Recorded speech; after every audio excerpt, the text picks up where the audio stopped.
Hey, what's up everyone? TJ here. In this video, I'm gonna talk about 5 very common mistakes that pretty much every beginner snowboarder makes at one point or another, and share some tips on how to fix them. Let's get into it.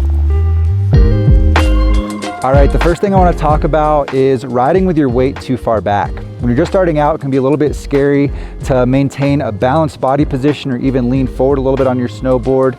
So we naturally wanna lean back and even reach towards the ground a little bit, and that can cause all kinds of problems, but the most common thing you're gonna see when you're just starting out is by having that weight over your back foot, when you activate your edge, you're not really gonna have much control and can cause you to like J-hook or banana hook, or even when you're getting off the chairlift, if you're leaning too far back, you're gonna be in a compromised body position and you can just slip out backwards. So to fix that, you wanna be consciously thinking of keeping your weight 50-50 even over your front leg and back leg, or even lean forward a little bit when you're learning your first turns.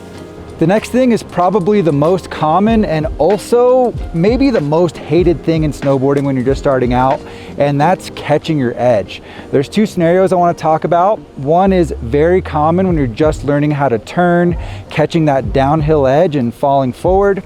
And the second one is when you're trying to ride flat terrain like cat tracks. So when you're turning, you always want to make sure to be lifting up your downhill edge. That's going to avoid that dreaded edge catch. Super common, especially on those first few days as you're just figuring out those fundamental turns. We'll talk a little bit more about that here in a second.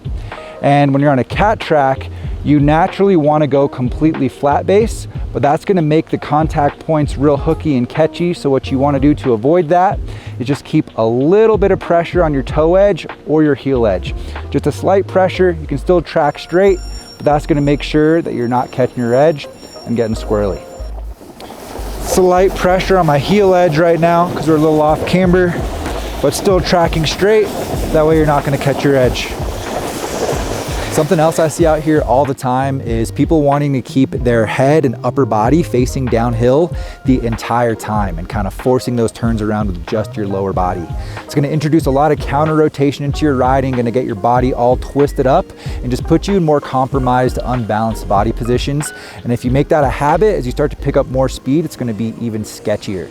So in order to fix that, you want to focus on leading with your shoulders and upper body, keeping your core engaged and initiating turns with your front foot. That's going to help to keep your shoulders much more in line with your snowboard, allow your back foot to naturally follow along in the turns, and just give you more control and keep you more balanced.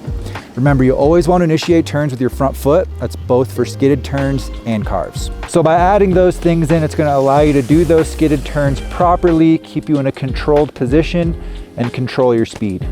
Now, once you've got that fundamental control over your snowboard down, maybe you're starting to hit some blue terrain or even some black terrain, you're feeling comfortable riding at higher speeds. Another very common thing I see out there is still only doing skidded turns, even at high speeds. Now you're going to want to introduce proper carves into your snowboarding. It's going to allow you to get a lot more out of your snowboard, properly activating the side cut, and it's really just a lot more fun. So it's a simple change to introduce that into your riding. With skidded turns, like we said before, you have slightly more weight on your front foot. That's going to allow the tail to slide and do those kind of spreading the snow kind of turns.